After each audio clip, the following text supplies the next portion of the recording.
those who come here certainly do get nervous, and I'd expect that. That's a natural reaction. Because after all, think about what they're here for. They're here for the treatment of what's called a social disease. You know, a lot of stigma attached unfairly to venereal disease, and that's part of the problem. But once they're here, we expect that they are going to be uptight, and it's part of our responsibility to try to put them at ease and make them understand what it is that they have and that it's treatable and that we can do a great deal about it. I was very nervous, and the doctor said, well, and I said, well, I got this problem, and he says, you have the clap? I said, oh, yeah, that's it.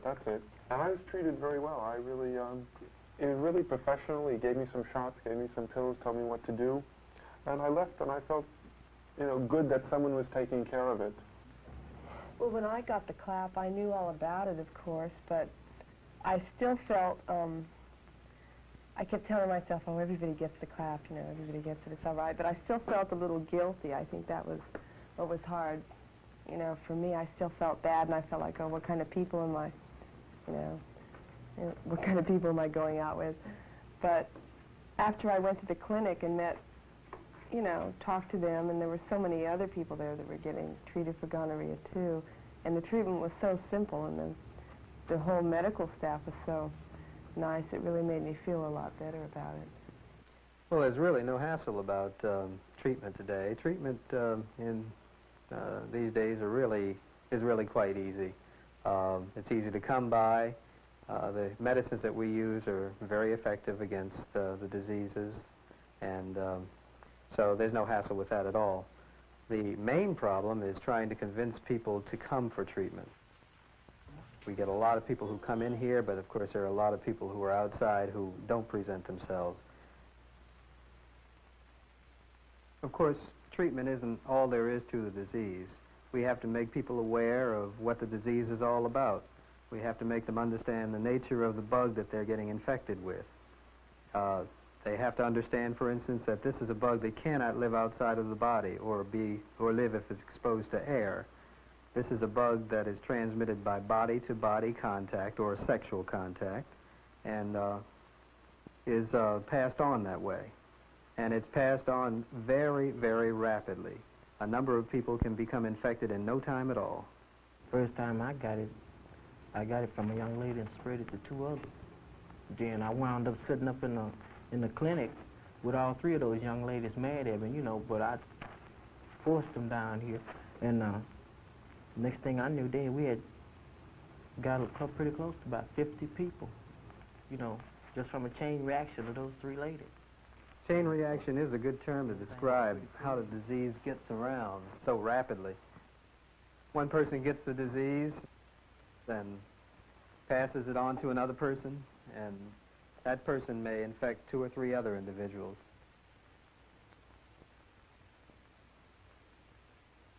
And in no time at all, you have a large number of people who have the disease.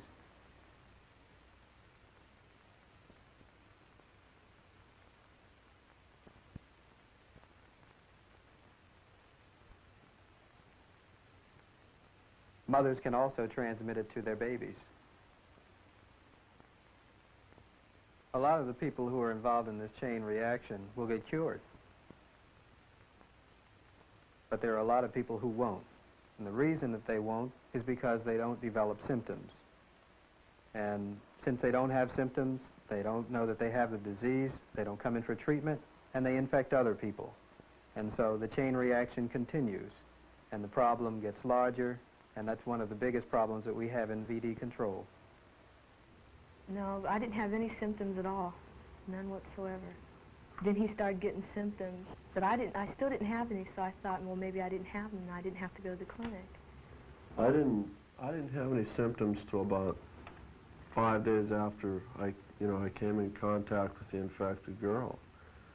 But even when I did start getting symptoms, I wasn't sure they were symptoms of venereal disease, and I wanted to think that it was just a kidney infection or something else, and not a venereal disease. But until that time, there weren't any symptoms at all, and then they were very slight. Then when he got symptoms, he went to the clinic and they said he had it, but I still didn't think I had it because I didn't have any symptoms. But he made me go to the clinic to get checked too. In my case, it was the opposite. I'd only been making love to one man, and I started getting kind of little cramps in my side. And I'd had, about a year before, I'd had a non-specific infection in my tubes, and it almost felt like that.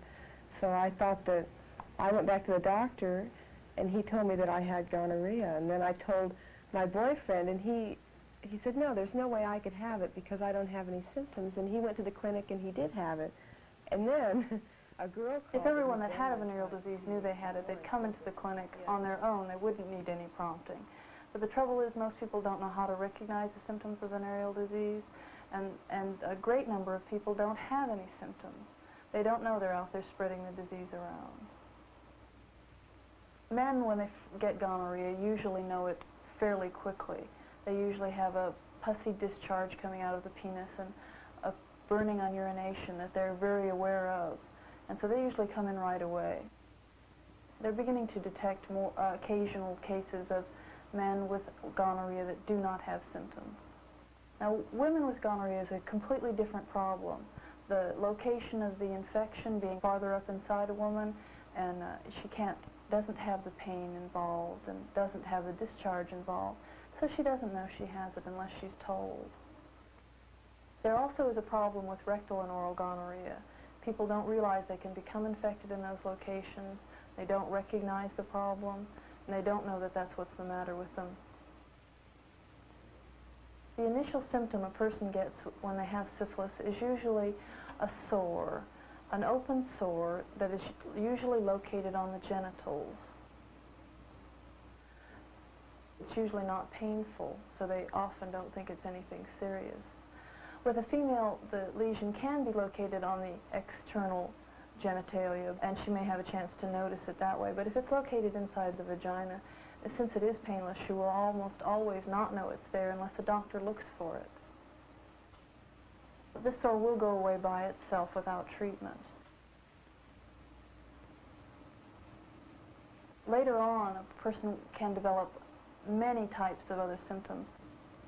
A rash that a person thinks is caused by the heat, or the patient just may not feel well, think they've got the flu, headaches. And it's very easy to think that there is something else the matter with you. And those symptoms will go away as well without treatment, but the disease is still inside the body, destroying the body, even though there are no outside symptoms. Remember, just because you've had a venereal disease once doesn't mean you're immune. You can get it again and again, and there's no vaccine that you can take that'll prevent you from coming down with it. You have to be aware that you can go right back out there and pick this disease up again from those people that are out there that don't know that they're giving it to you. Those people that are out there that don't know they have it are out there spreading it around. But those that don't know they have it have got to be informed that there's a chance that they have a venereal disease. That anybody that you had contact with before you knew you had it, more or less you should tell them about it so they can get treated or find out whether or not if they have it or not. You know, I was afraid to do it, you know, I thought she'd be mad, but like I figured if I didn't, I figured she was already infected, so there was no use in me getting treated and her being infected, because next time we had any kind of a relationship, I would be infected again. Well, for myself, getting it treated is not as, I don't know, I think maybe what's hard is it's always hard to tell someone that you've given it to, you know. It's very hard to pick up the phone and, you know, tell them, well, I'm sorry, but I gave you, you know, the clap, or... I realize that people are embarrassed to have to tell their sex contacts that they have a venereal disease, and they're probably also just as embarrassed to have to come in here and talk to me and tell me who they're having sex with so I can tell them. Now, there's no need for you to be nervous, and anything that you say will not go beyond this room. Now, who was the last person you had contact with? Well, a lot of people don't know they have this disease. You were lucky to have symptoms and to come in and know that there was something wrong with you. Most people that have this disease do not know they have it. they wouldn't have symptoms. But when you consider the consequences, it's much better that these people be told than not told. You can't take the responsibility of not letting these people know. And usually, in the long run, they're very grateful that they have been allowed to be informed of the situation. Of course, treatment is the crux of our attack upon VD. That means treatment for you and also treatment for your sexual contacts. Now, it would be much better if we could keep you from getting the disease in the first place. And the easiest way to do that would be if you didn't have sexual contact at all. But if you are going to have sex, then the best thing to do is to try to limit the number of contacts that you have, and also to try to have some idea about the health of the partners that you're going to engage in sex with. Now, it's very hard to be sure who has it and who doesn't. And so it's important to start thinking about some preventive techniques that you can use to try to keep yourself from getting the disease. Some guys just don't like to use rubbers for one reason or another. Well, I come into problems when using some sort of like prophylactic sort of impedes my style. And usually I get into most difficulty, I guess, VD-wise, is with my, my sort of fly-by-night relationships. If you think of yourself, more or less, you would use a prophylactic the first time after, or every time you feel as though that, you're, especially the first time, because, especially if you don't know the person that well, or it's one of those quick things, The condom, or the rubber, as it's commonly called, can help prevent you from getting VD if you use it properly, and only if you use it correctly. And this is particularly true in the case of gonorrhea. Before you begin rolling it very far, though, pull up a little pouch at the end, unless you have the type that already has a pouch there. Squeeze it a little bit, and then continue rolling it down the shaft until it completely covers the shaft of the penis. Now, once you have it in place, it's important for you to bear in mind that it has to stay there, and it's a good idea to check every once in a while that it is on. And I want to demonstrate now how you take it off. It's important for you to use both hands when you do this. Just grasp it at the sides, pull it out, and pull it off, just like that. Now, after all of this is finished, you should wash your hands and wash your genitals. And if you observe these simple methods in using the condom and following that with a proper hygienic method, I think you go a long way towards preventing yourself and also your mate from having VD. She has the right to demand that he use a rubber, because that's part of being a female, She wants to protect herself not only from VD, but from getting pregnant, And just like I have the right to say to my woman that I don't like using rubber because it's like taking a shower with a raincoat, she has the right to say use a rubber, And if you really dig each other, then you'll take the soul and the time to get it together and come across some kind of compromise as to some type of birth control and some type of prevention of VD, That's right. If she demands a rubber, then, if you want to keep her, or, if you really dig her. So what are the things that you can do to try to control the VD problem?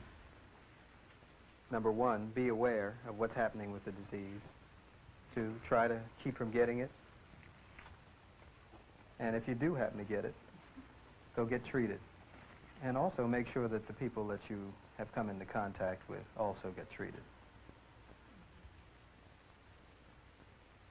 But as long as VD is around, you're going to have to be concerned and worried, and you're going to have to be cautious.